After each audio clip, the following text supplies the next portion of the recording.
No California love for the Devils as they dropped their second of 3 matchups while on the Golden Coast. And it seems like this game against the Kings was worse compared to their performance against the Ducks. What needs to happen? What went wrong? And hear from a few players and Lindy Ruff. We have a lot to break down on today's episode of Locked On Devils, coming to you from Crypto.com Arena.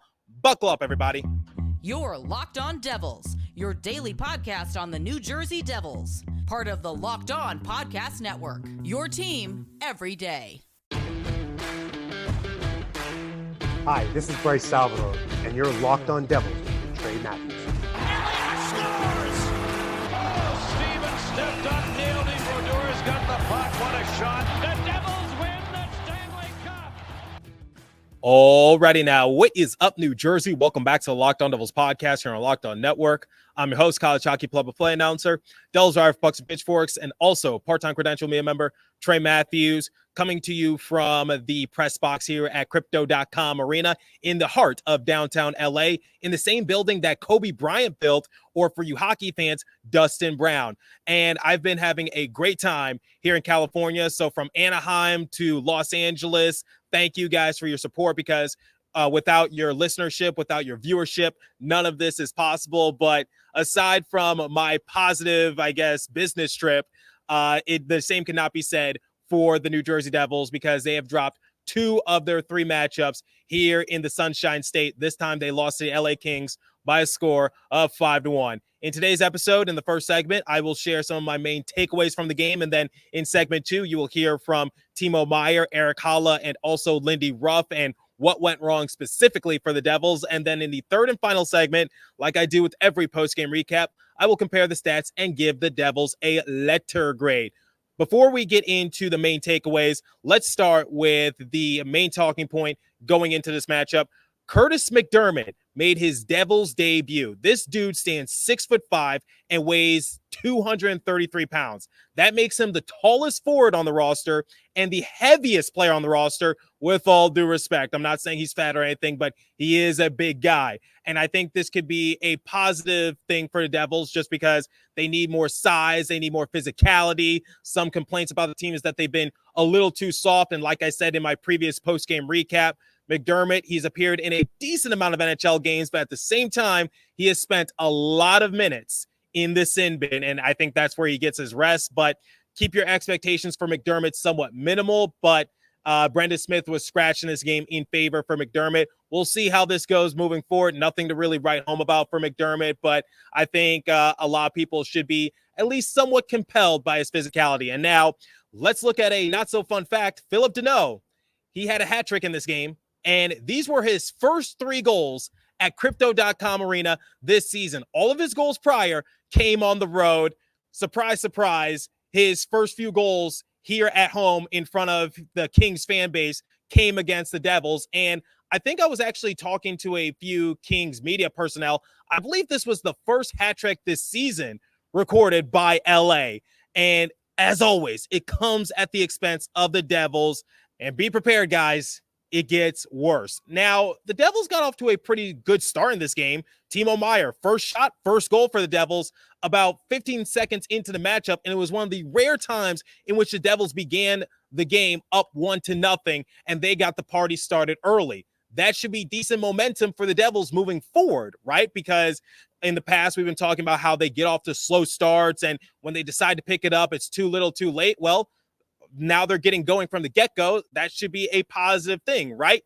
Wrong, because after that, the Kings scored 5 unanswered goals on the Devils, and that 1 goal from Timo Meier, that's all they got. And I want to give Timo Meier credit. He racked up his 6th point in his last 5 games. He has 3 goals, 3 assists, and like I said, it seems like Timo Meier is picking up some decent momentum, and it's a good thing that he's paired alongside with Nico Hischier, sometimes Jack Hughes, because he needs those type of players to really bring out his full potential. And his numbers could have been a lot higher had Lindy Ruff made that adjustment a little earlier. But it was the first time in which both teams scored 5-on-5, because if you guys recall in the previous matchup in which the Kings came out victorious against the Devils at the Prudential Center, all those goals were scored via special teams. But after the Devils scored their first goal of the game, A late change by Anze Kopitar. He collided with the referee, and Philip Deneau is alone at center, which led to an open breakaway, and Kings tie one apiece. It was a great pass from Kevin Fiala. I got to give credit where credit is due. And then a little later, the Kings had a great forecheck. They stole the puck away, and a quick shot from Alex Laferriere. And it was another example in which the Devils outshot their opponent in the first period, but they were still trailing 2-1. And we'll talk more about that matter in the second segment of today's show. But a lot of people have been clowning on Pierre-Luc Dubois, but that play from Alex Laferriere does not happen without Pierre-Luc Dubois initiating it. And it seemed like the Kings were playing with a full set of hands, and unfortunately the Devils just had no answer. And the second period was no better. It was actually pretty boring, lethargic, and I can go on for hours, but the Devils only had 2 shots on Talbot halfway through the second period, and it seemed like that they were having trouble setting up shop in their offensive end. And then a little while into the period, they had a complete meltdown for about 30 seconds, which resulted in Philip Deneau getting his second goal of the game and Kevin Fiala capitalizing on a power play goal. And we'll talk more about that matter in great detail in the second segment of today's show. But Daw saw 13 shots and only made 9 saves, which kind of reminds me of his previous appearance against the Ducks, in which he saw 14 shots and he only made 10 saves, if my memory serves me well. Needless to say, after the Devils were trailing 4-1, he had to come out. He had to go. So they bring in Akira Schmid, and then going into the third period, there was really nothing to write home about. Seemed like both the Devils and the Kings were just going through the motion, and it wasn't a matter if, it was just a matter of when would the Devils pull Schmid to get the extra attacker, and the Kings would get the empty netter goal. Also, wasn't there a point in which Akira Schmid was pulled from the game, but the Devils forgot to bring on the extra attacker, so they were still playing 5-on-5 despite having no goalie in net? I guess that sums up the Devil season. Anyway, let me know if I was correct, because I think that I noticed that while watching the game in the press room, waiting for the game to conclude. Luck be have it, Philip Deneau, he scored the hat trick on the empty netter goal.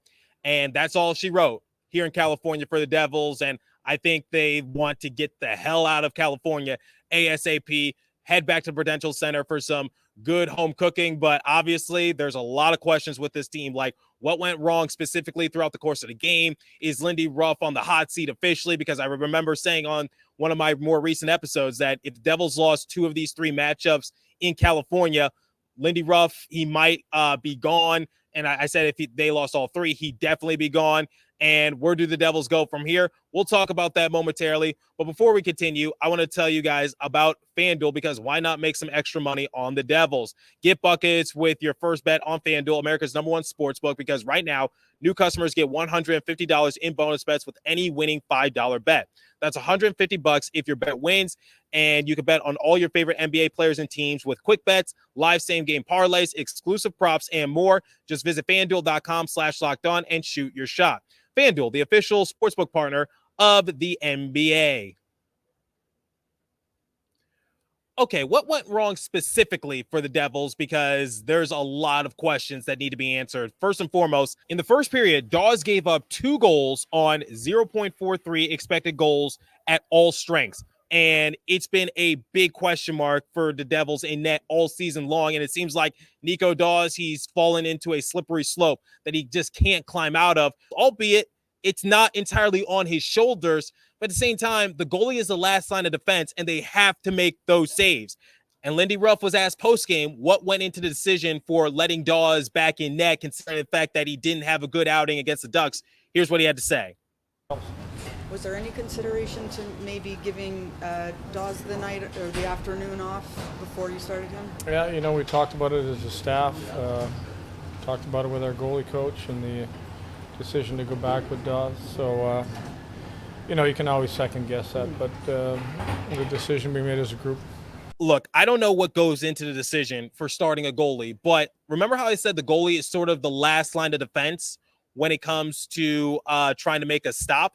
Well, I'd say the head coach is the last line of defense when it comes to making a decision. In that case, Lindy Ruff should have stuck with his gut and started Akira Schmid in this matchup, because unfortunately, Nico Dawes does not have much good momentum heading his way. Akira Schmid should have been the starter in net, because when Schmid entered the game, he was actually pretty solid. The only goal that the Kings scored on was the empty netter goal, and obviously Schmidt is not on the rink. Schmidt should have been the starter. That's all I'm going to say. And then, like I said, at some point in the second period, the Devils just had a complete meltdown for about 30 seconds, which resulted in Danault getting his second goal of the game. Now, how did that happen? Well, it was the result of poor offensive and defensive puck control by Tyler Toffoli, because he turned the puck over in the Devils' offensive end, which led to the Kings to go off and running. And it was a bad defensive attempt on his end to try to poke the puck away. And Kevin Ball was too slow to get to Danault, and he scored it backdoor on Dawes. And it was just a bad series of events. Like, I was flabbergasted after I saw that play, because I'm just like, Tyler Toffoli, bad in the offensive end and bad in the defensive end as well. Kevin Ball just way too slow, and this is something that we've been talking about all season long, which is, why are our defensemen so slow to catch up to the offensive play at times? And then the save is made initially, but the Devils just can't get full grasp of the puck. It's just so frustrating. Then not too long after, John Marino, he goes off for tripping, and 20 seconds into that power play, Kevin Fiala scored to make it 4-1 in favor of the Kings.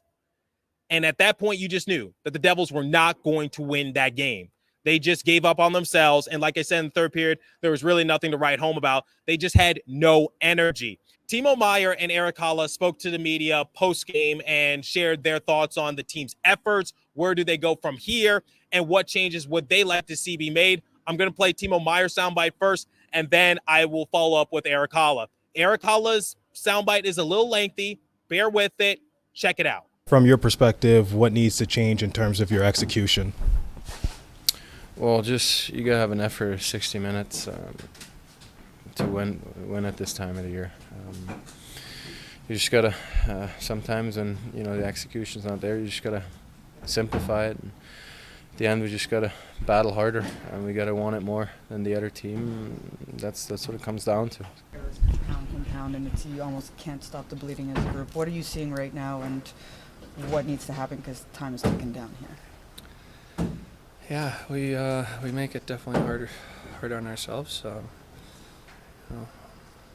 It's really frustrating coming on this trip where we're at in the standings, and heartbreaker in Anaheim, and then a little bit of the same today, where at times I don't think it's about effort, and it's more between the ears. We keep kind of shooting ourselves in the foot. We keep making similar mistakes, and at this time of the year, it's going to hurt you. And playing against a great defensive team like LA today, they don't give you much. They got 4 or 5 guys back. You got to really work for everything you get, and you catch yourself in a 4-1 hole. It's a pretty steep hill to climb, and so you can keep talking about learning from your mistakes, but like everyone knows, it's we got to basically start winning out here to have a really good chance of making it. We can't lose many more games. I'm sure everyone has kind of always a point total in mind, but gives yourself a chance, and you just keep playing. You play your heart out, give everything you got, and you got to try to be at your best at this time of the year, and that's the best way to help the team. When you talk about between the ears, in your experience as a veteran, how difficult is it almost to not let that happen when you get to this point? Yeah, right? well, it's when you feel the pressure a little bit of where you're at, it's hard, and it's just part of the game. It's the same thing when you get into the playoffs. It's a 7-game series.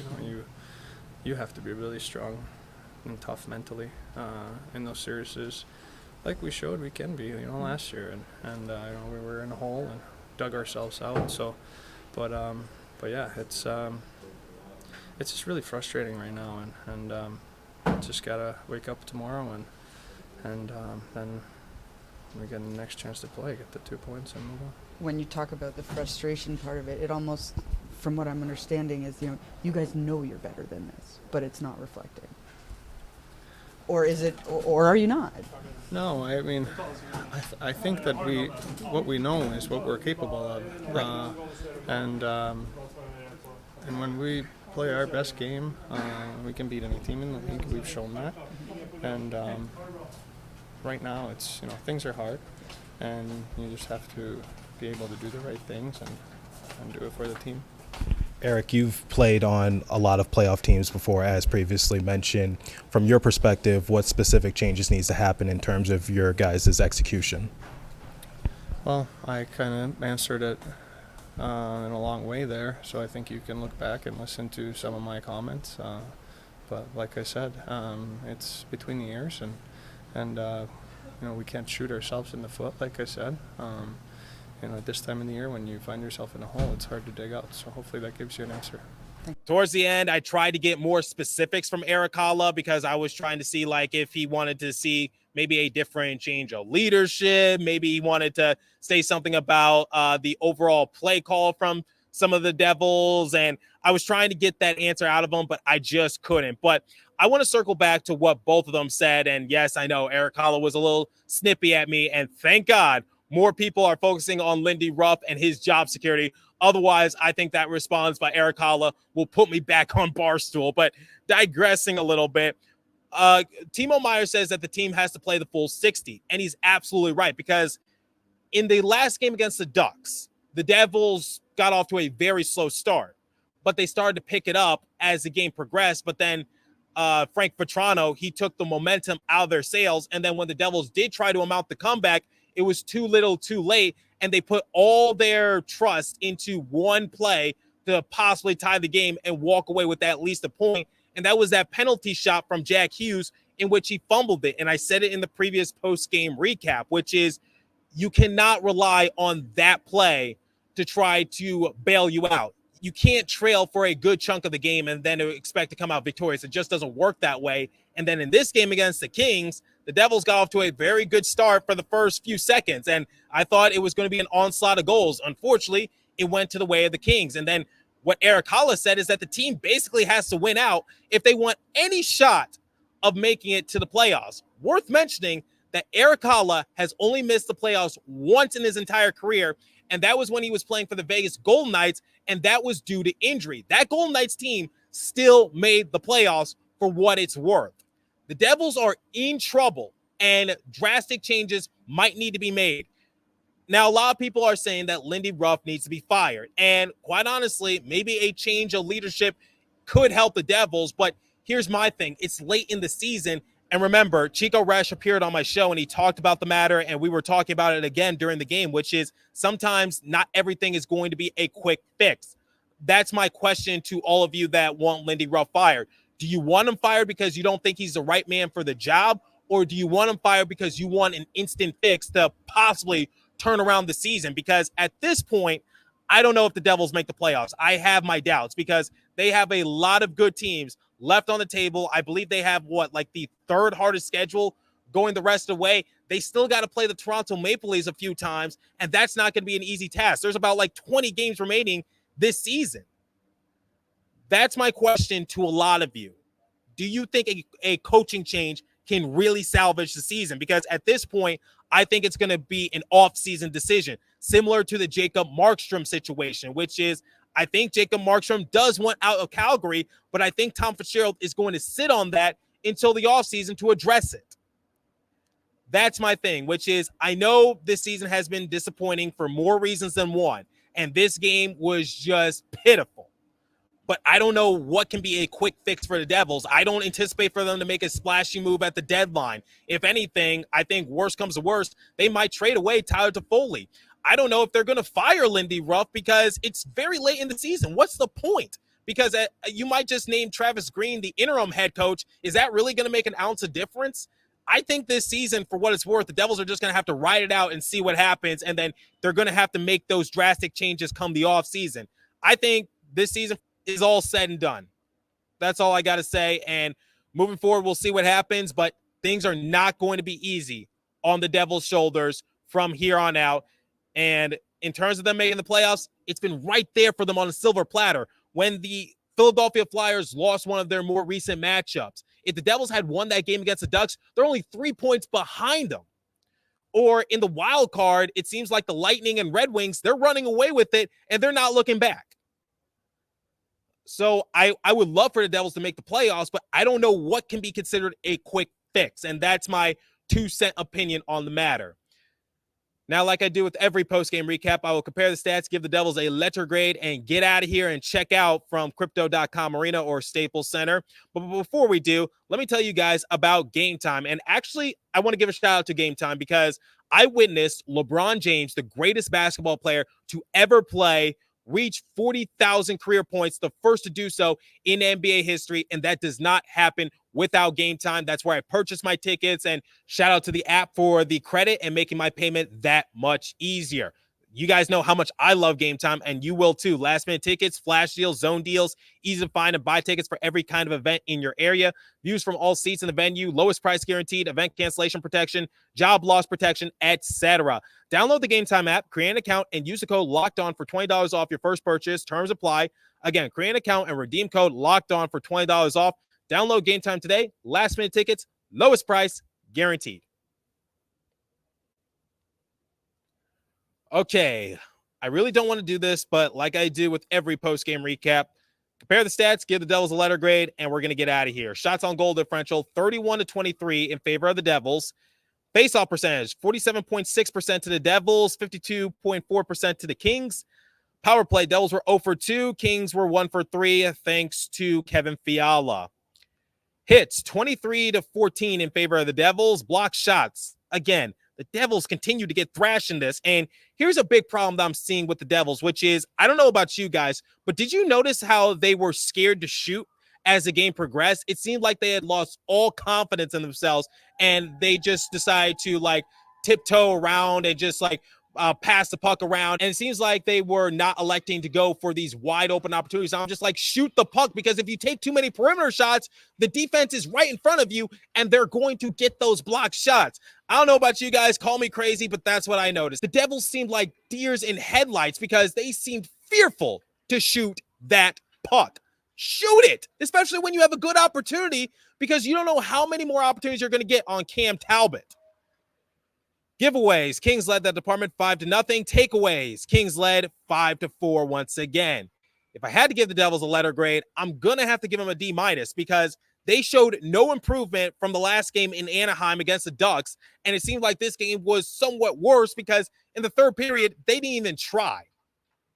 It's just so frustrating to see, and it's just like, what happened to the team that could be once dominant? I know some things have not gone their way, but it's just like, come on, you got to be better. And like Erik Haula said, you got to essentially win out. You don't have any other options. I don't know what's going to happen to this organization within the next few days. And keep in mind, guys, that tomorrow I will be on vacation and I will record an episode if something big happens. For the time being, I'm going to take about a week off, and I hope to see you guys in the near future. But as for today's episode, that's all the time I have for you. Leave a comment down below if you're watching on YouTube, or if you're listening on a podcast streaming service, hit me up on my personal X Page app at TreyMatt4 or the show's X Page app at Locked On Devils. I'm curious to hear your guys' thoughts. What do you think the Devils should do from here on out? And do you think there is a fix that can salvage their season? Let me know. As for today's episode, that's all the time I have for you. Continue to stay safe. Have a wonderful day, New Jersey. Go Devils. I'll catch you guys in the next episode. Trey Matthews signing out from Crypto.com Arena in downtown LA.